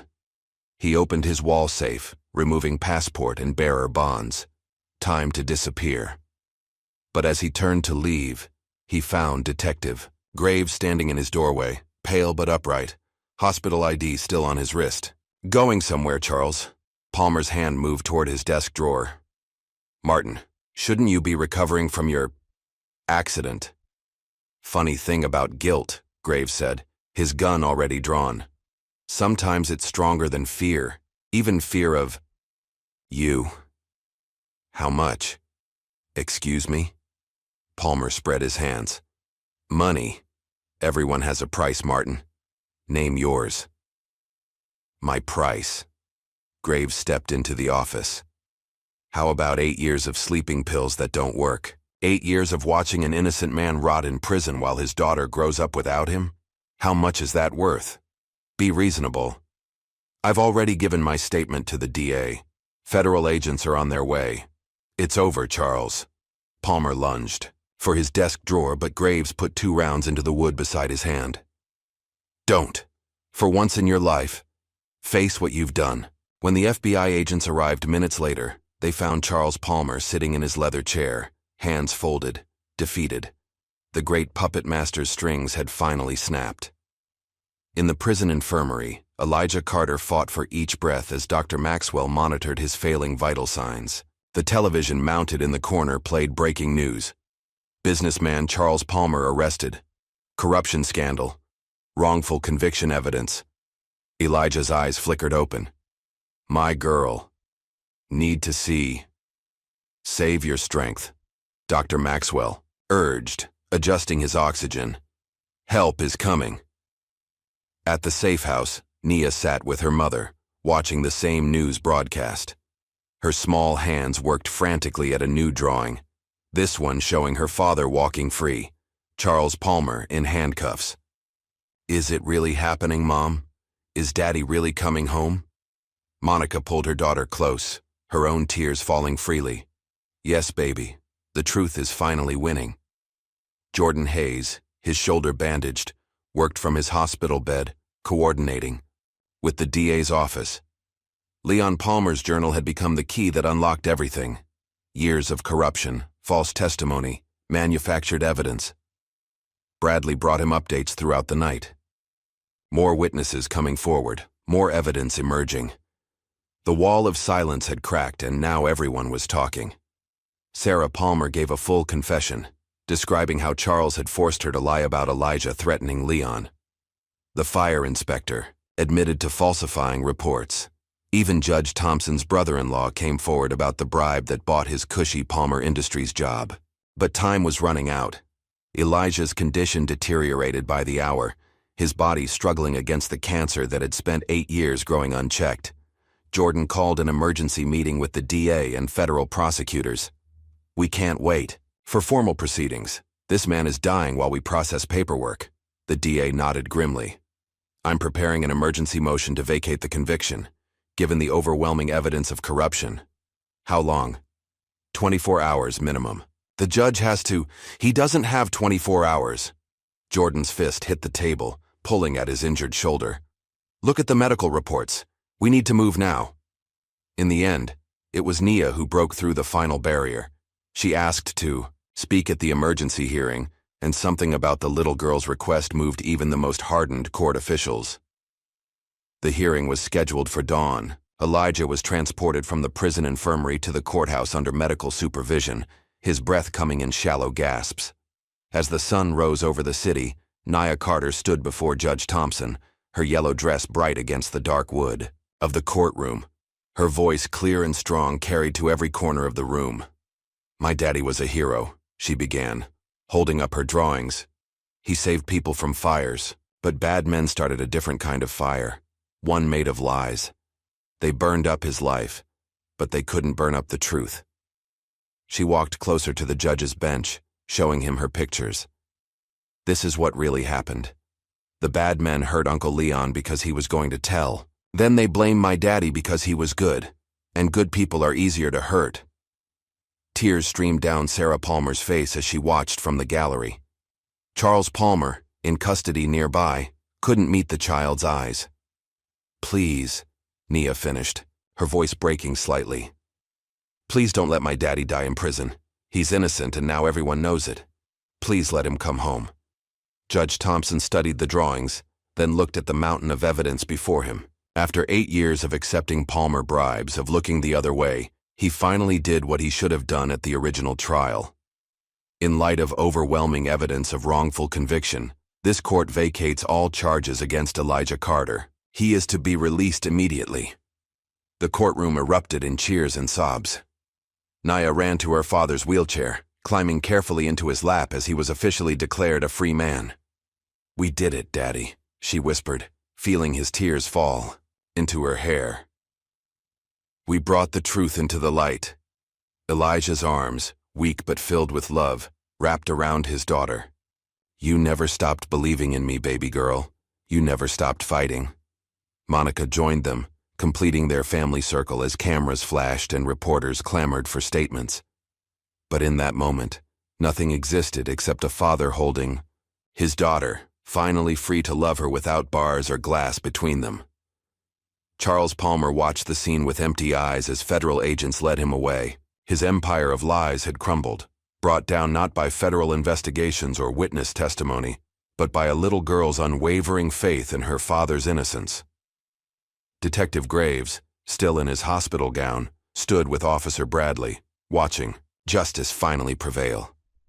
8 years too late, Graves muttered. "But not too late for what matters," Bradley replied, nodding toward Nia snuggled in her father's embrace. "Not too late for that." As morning light streamed through the courthouse windows, Elijah Carter held his family close, knowing his time might be short, but grateful for this moment of vindication. His daughter's drawings covered his lap, pictures of truth and justice, of love stronger than lies, of light finally breaking through 8 years of darkness. The truth had won, not just for Elijah, but for every person who had carried the weight of Palmer's corruption. The city would never be the same. But then, truth has a way of changing everything it touches. And in the end, it was a child's faith that lit the way, a little girl's drawings that mapped the path from injustice to redemption, proving that even the most carefully constructed lies cannot stand against the pure, unwavering light of truth. The morning of the final hearing arrived with a gentle sunrise that painted the courthouse in shades of gold. The building's marble steps, usually empty at this hour, were packed with reporters, activists, and members of the public drawn by a story that had captured the city's heart. Inside the courthouse, Elijah Carter sat in a wheelchair, oxygen tank, humming softly beside him. The prison jumpsuit was gone, replaced by a suit Jordan Hayes had brought him, his first real clothes in 8 years. Though the fabric hung loose on his gaunt frame, he sat as straight as his weakened body would allow. Every breath was a struggle, but Elijah refused the morphine Dr. Maxwell offered. "Need to be clear," he whispered. "Need to see this through." Monica and Nia waited in an anteroom, both dressed in their best clothes. Nia wore her yellow dress again, insisting it had brought them luck last time. She sat cross-legged on the floor, adding final touches to a new drawing. "What are you drawing now, baby?" Monica asked, smoothing her daughter's hair. "Our future," Nia replied without looking up. "After Daddy comes home." The courthouse filled quickly. In the gallery, firefighters began arriving, dozens of them, all in full dress uniform. Many were faces Elijah hadn't seen in 8 years, men and women who'd once been his brothers and sisters in service. Thomas Baker, the one who'd first voiced doubts about Elijah's guilt, led the group. They filed in silently, filling 3 full rows. Each wore a black band across their badge, a symbol of mourning for the years stolen from one of their own. Jordan Hayes arrived with Andre Lewis, both men looking exhausted but determined. The past few days had been a whirlwind of depositions and evidence processing. Andre's testimony had been the first crack in the wall, but what followed was an avalanche of truth. Detective Graves was wheeled in by Officer Bradley, still weak from his suicide attempt, but insistent on being present. The former detective's face was ashen, but his eyes were clear for the first time in 8 years. Charles Palmer was brought in wearing handcuffs, his expensive suit replaced by prison orange. His empire had crumbled overnight, banks freezing accounts, partners distancing themselves, politicians suddenly developing amnesia about their longtime friendship. Judge Thompson entered the courtroom, his face grave. The past week had forced him to confront his own role in this injustice. Every bribe he'd taken, every objection he'd wrongly sustained, every motion he'd denied, all of it had helped steal 8 years from an innocent man. The court will now hear final testimony in the matter of the state versus Elijah Carter, he announced, his voice carrying none of its usual authority. Given the extraordinary circumstances and new evidence, we will proceed differently today. The judge turned to where Detective Graves waited. "Detective, are you prepared to give your testimony?" Graves gripped the wheels of his chair, pushing himself forward despite his weakness. "I am, Your Honor." The courtroom fell silent as Graves began to speak. His voice, though shaky, grew stronger with each word of his confession. 8 years ago, I helped frame an innocent man. Charles Palmer ordered me to destroy evidence that would have proven Elijah Carter was nowhere near that warehouse when it burned. Security footage, witness statements, phone records, all of it gone. He turned to face Elijah directly. "I watched you with your daughter in that first trial. Watched how you tried to be strong for her even as we buried you under lies. Every night since then, I've seen your face in my dreams, seen that baby girl crying for her daddy." Tears rolled down Graves' cheeks. "I'm sorry. I know that's not enough. Nothing could be enough. But I'm telling the truth now. Finally, Elijah Carter is innocent. We all knew it then, and we know it now." Jordan stood. "Your Honor, I'd like to call Sarah Palmer to the stand." "Sarah." Palmer walked forward, her designer clothes and perfect makeup unable to hide her distress. After taking the oath, she smoothed her skirt with trembling hands. "Mrs. Palmer," Jordan began gently, "please tell the court about the night your husband died." Sarah's carefully constructed facade crumbled. Leon came home angry that night. He'd discovered files proving Charles was using the warehouse for insurance. Fraud. Said he couldn't stay quiet anymore, couldn't be part of the corruption. She dabbed at her eyes with a tissue. He called Charles. Said he was going to the DA in the morning. 2 hours later, I got the call that there'd been a fire. Her voice broke. Charles came to see me before the police. Said if I didn't help frame Elijah Carter, I'd lose everything. My home, my status, my son's trust fund. Said accidents happen to widows who don't know their place. And the testimony you gave about Elijah threatening Leon? All lies. Elijah and Leon were friends. Leon trusted him, said Elijah was one of the few honest men left in the department. She turned to Elijah. I'm so sorry. My cowardice cost you everything. Next came Andre Lewis, clutching his documentation. He detailed the insurance fraud scheme, the late-night shipments, the falsified inventory reports. His testimony was followed by the fire inspector who admitted to falsifying evidence under Palmer's orders. One by one, the pillars of the false conviction crumbled. Jordan submitted Leon Palmer's journal, its pages telling the story of a man who died trying to expose his brother's crimes. The federal investigators presented their findings, a web of corruption that had ensnared judges, politicians, and police officials. Throughout it all, Elijah sat quietly, his breathing labored but his eyes clear. Nia had moved to sit beside him, her small hand clutching his, her presence giving him strength to endure. Finally, Jordan called his last witness. Your Honor, I'd like to call Nia Carter to the stand. The little girl squeezed her father's hand once more before walking to the witness box. At 8 years old, she barely reached the microphone, but her voice rang clear and strong. My daddy is not a bad man, she began, her eyes fixed on Judge Thompson. He's a hero who saved people from fires. While he was saving them, bad men hurt his friend and then told lies about my daddy. She held up her drawings, dozens of them, chronicling 8 years of separation, love, and unwavering faith. I drew these so people would see the truth. See my daddy the way I see him. Her voice wavered slightly. They took my daddy away when I was a baby. I never got to feel him hug me until last week, but even without hugs, he was always my hero. He wrote me letters telling me to be brave, to believe in the truth, and I did, and now everyone knows he was innocent. There wasn't a dry eye in the courtroom. Even the court reporter had to pause to wipe her tears. Judge Thompson cleared his throat. Ms. Carter, how did you know your father was innocent when everyone else believed he was guilty? Nia's answer was immediate and pure. Because heroes don't do bad things. My daddy was a firefighter. He saved people. Saving people is the opposite of hurting them. And Daddy always told me in his letters that the truth is like light. It finds a way to shine through even the smallest cracks. She turned to where Charles Palmer sat. You tried to bury the truth under lots of lies. But lies are like darkness, and truth is like light. And light always wins against the dark. The wisdom of a child, untainted by cynicism or fear, fell like a judgment on everyone who had participated in the corruption. Judge Thompson sat quietly for a long moment after Nia returned to her father's side. Finally, he spoke. 8 years ago, I failed in my duty as a judge. I allowed money and influence to corrupt justice.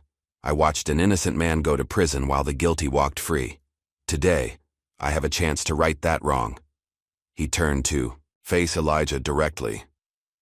Mr. Carter, this court finds that your conviction was obtained through corruption, false testimony, and fabricated evidence. In light of the overwhelming proof of your innocence, all charges against you are hereby vacated. The judge's gavel fell with a crack that echoed through the courtroom. You are a free man, Mr. Carter. The court offers its deepest apologies for the years stolen from you and your family. The courtroom erupted in cheers and applause. The firefighters stood as one, saluting their vindicated brother. Reporters rushed for the doors, eager to break the story. But at the center of it all, a family reunited. Nia threw herself into her father's arms as Monica knelt beside them, all three holding each other as 8 years of separation finally ended. I never stopped believing, Daddy, Nia whispered against his chest. You were my light, baby girl, Elijah replied, his voice thick with tears. You and your mama both. You kept me going when I wanted to give up.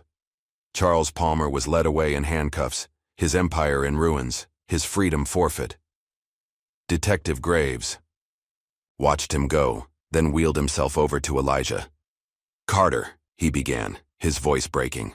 I know I have no right to ask forgiveness. You told the truth in the end, Elijah interrupted quietly. That's what matters now.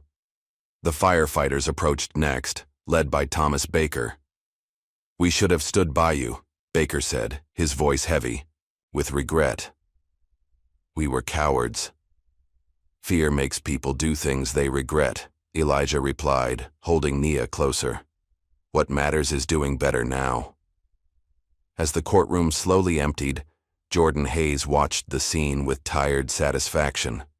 The truth had finally won. Justice had finally prevailed. But the cost had been devastating. 8 years of a man's life, a child growing up without her father, a family fractured by lies. Dr. Maxwell approached quietly, checking Elijah's oxygen levels. Her expression was worried, but she said nothing. Everyone knew this victory, though sweet might be brief. The cancer hadn't stopped advancing just because justice had finally arrived. But for now, in this moment, none of that mattered. A father held his daughter, while his wife embraced them both. A little girl's faith had helped expose corruption that had poisoned an entire city. Truth had finally found its way through the cracks, just as Elijah had taught his daughter it would. The morning sun streamed through the courthouse windows, bathing the reunited family in warm light. Nia's drawings scattered around them told their story, a story of love stronger than lies, of faith outlasting corruption, of light ultimately defeating darkness. Outside, reporters clamored for statements and cameras flashed. The city would never be the same. The Palmer corruption scandal would lead to investigations, resignations, and reforms. But inside the courtroom, a father simply held his daughter, finally free to love her without bars or guilt between them. "Ready to go home?" Monica asked softly. Elijah looked at his wife and daughter, tears shining in his eyes. "I've been ready for 8 years. Together they left the courtroom, not as a convicted man and his family, but as a father, mother, and daughter united in truth and vindication. The truth had finally won its long battle against lies, proving that even the most carefully constructed deception cannot stand against the pure, unwavering faith of a child who never stopped believing in her father's innocence. The morning after Elijah's release dawned clear and bright, sunlight streaming through the windows of Monica's apartment. The space felt different now. No longer a home missing its heart, but a place where a family could finally heal together.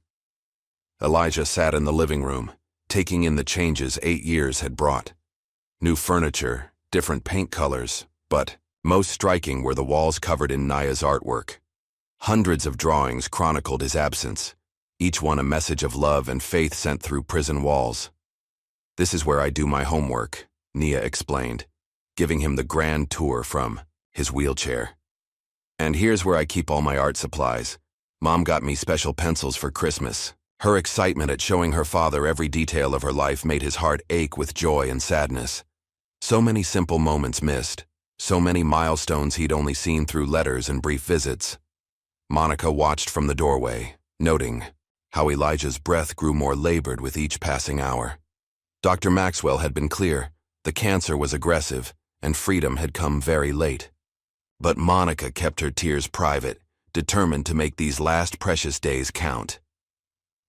"Tell me about this one," Elijah asked, pointing to a drawing of a firefighter carrying someone from a burning building. "That's from when you saved the Johnson twins," Nia said proudly. "Mom told me the story, how you went back into the fire even though everyone said it was too dangerous." Elijah smiled, remembering. They were scared, hiding under their bed. Sometimes being brave means helping others find their courage. "Like you did for me," Nia said, crawling carefully into his lap. "You helped me be brave while you were away." He wrapped his arms around her, breathing in the scent of her hair. "No, baby girl. You helped me be brave. Your letters, your drawings, your faith in me, that's what kept me going." Throughout the day, visitors came to welcome Elijah home. Jordan Hayes stopped by with paperwork for a civil lawsuit against the city, but Elijah waved it away. "I don't have time for more court battles," he said simply. "I just want to be with my family." Thomas Baker and other firefighters arrived in the afternoon, bringing Elijah's old helmet, polished to a shine, his name still clearly visible. "We kept it," Baker explained, his voice rough with emotion. "Kept believing someday you'd want it back." Elijah ran his fingers over the familiar surface, remembering the weight of it on his head, the trust it represented. "Thank you," he said softly, "but this belongs to the next generation now." He turned to Nia. Would you like to keep it, baby girl? Her eyes widened as she accepted the helmet reverently. Really? But it's yours, Daddy. Now it's yours. A reminder that being brave means standing up for truth no matter how hard it gets. Officer Bradley visited briefly, bringing news that Charles Palmer had agreed to a plea deal, implicating dozens of corrupt officials.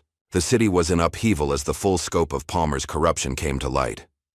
You started something big, Bradley told Elijah. Your case is going to help clean up this whole city. But Elijah's focus remained on his family. He spent hours listening to Nia read her favorite books, watching her draw, soaking in every detail of the daughter he'd missed growing up. Despite his increasing weakness, he fought to stay present for every moment. That evening, as the sun set, Monica found him looking through Nia's old drawings. She never missed a day, Monica said softly. Every single day she drew something for you. You did an amazing job with her, Elijah replied, taking his wife's hand. Kept her faith alive when everything was trying to kill it.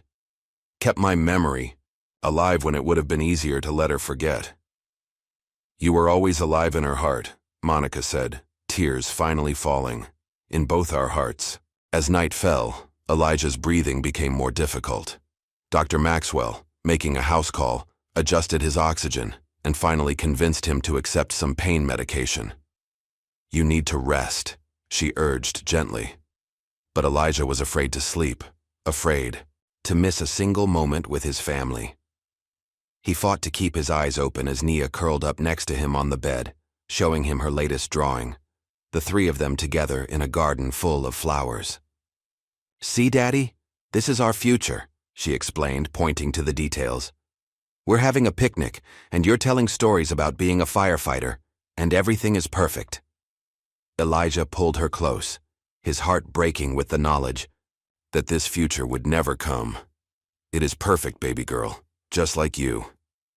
Late that night, after Nia had finally fallen asleep, Monica sat beside him in the darkness. I'm not ready, she whispered. We just got you back. Listen to me, he said, his voice weak but urgent. You have to be strong for her. Help her understand that this isn't goodbye. It's just a different way of being together. How can I explain that to her when I don't understand it myself? Tell her to keep drawing. Tell her that every picture she creates is a moment we share together. Tell her that love doesn't die, it just changes form. The next few days passed in a blur of precious moments. Elijah grew weaker, but his spirit remained strong. He recorded videos for Nia, messages of love and guidance for future birthdays, graduations, all the milestones he would miss. Remember, baby girl, he said into the camera, whenever you miss me, just look at the moon. I'll be looking too, so we'll be seeing the same thing, just like we talked about in our letters. Friends continued visiting, but Elijah's world had narrowed to the infinite space between himself and his daughter. He memorized every detail, the way her nose crinkled when she laughed, how her tongue stuck out slightly when she concentrated on drawing, the precise shade of brown in her eyes. One evening, Nia climbed into bed beside him, careful not to disturb his oxygen tubes. Daddy, she asked quietly, are you scared? Of what, baby? Of going to heaven? Of leaving us? Elijah gathered his strength to answer. I'm not scared of heaven, but I am sad about leaving you and your mom. That's different from being scared. Though, being sad about leaving people you love just means you loved them well. I'll miss you, she whispered, her small hand finding his. I'll miss you too, baby girl, but I'll always be watching over you. And you know what? What? Every time you're brave, every time you stand up for the truth like you did for me, I'll be right there with you, so proud I could burst. That night, as Nia slept peacefully beside him, Elijah felt a change coming. His breathing, already difficult, became more labored. Monica noticed immediately, her years of caring for him having attuned her to every shift in his condition. Should I call Dr. Maxwell? She asked, already reaching for the phone. No, he whispered. Just hold my other hand. Let me look at both my girls. Monica took his free hand, their fingers intertwining just as they had at their wedding at Nia's birth, at every important moment of their life together. Tears fell silently as she watched her husband memorize their daughter's sleeping face. "You were right," he breathed, his voice barely audible. "All those years, all those letters. You said the truth would come out. You never stopped believing." "Neither did you," Monica replied softly. Tell her I fought to stay as long as I could. Tell her these days with her were worth everything. Tell her." His voice trailed off as his eyes closed, his grip on their hands remaining strong even as his breathing slowed. Monica watched as peace settled over his features, the lines of pain and worry finally easing. When morning came, Nia woke to find her father gone, a slight smile still on his face. She didn't scream or cry. Instead, she got her sketchbook and began to draw, her father not as he'd been in his last days, but as she would always remember him, strong, brave, and radiating love. The city turned out in force for Elijah Carter's funeral. The fire department gave him full honors, his casket carried on a fire truck, firefighters in dress uniforms lining the streets, bagpipes playing Amazing Grace. Nia walked behind the casket, wearing her yellow dress, holding her mother's hand. She carried her father's helmet and a final drawing, one showing him in his firefighter gear, ascending a ladder that reached into the clouds. The investigation into Palmer's corruption continued, leading to dozens of arrests and reforms. But for Nia, justice had already been served. Her father had died a free man, vindicated in the eyes of the law and the city he had served. Years passed, and Nia grew into a young woman who carried her father's spirit of justice. She excelled in school, her artistic talent evolving into a powerful tool for storytelling. But it was her passion for justice that truly defined her path. On her first day of law school, Nia pinned her father's firefighter badge to her lapel. As she stood before her classroom, presenting her first case study, she pulled out a worn piece of paper, one of her childhood drawings. "This is why I want to be a lawyer," she explained.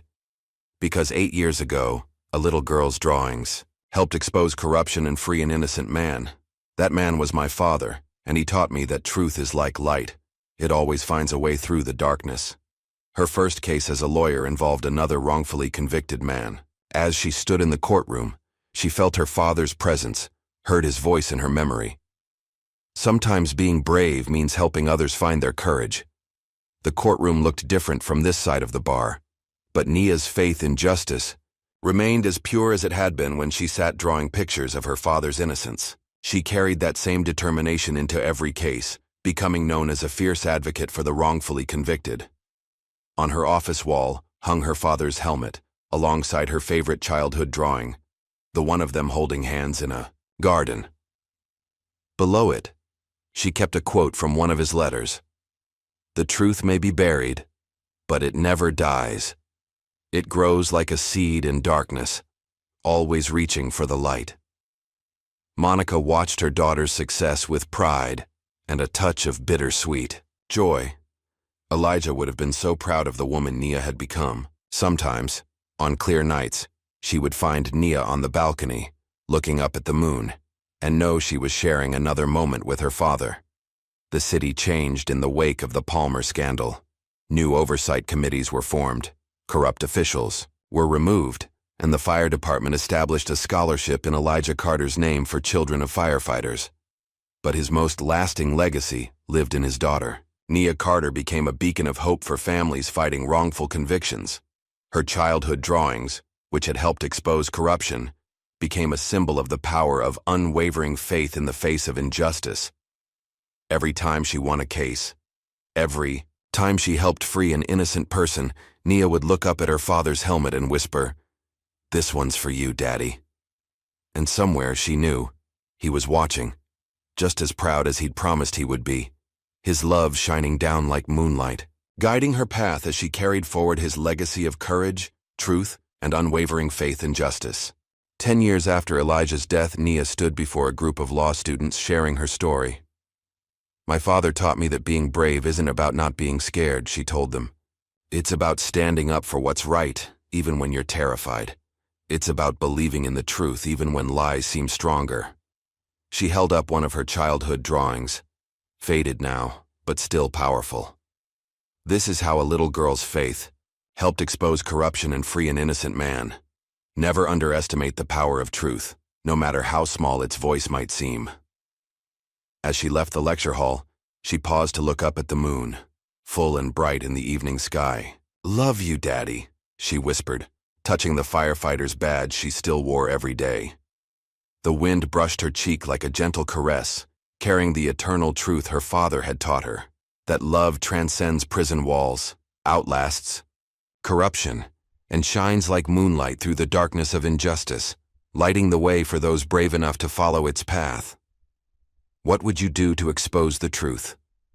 How far would you go to protect someone you love? If this story touched your heart, make sure to like and subscribe for more powerful tales of justice, redemption, and the unbreakable bonds between fathers and daughters.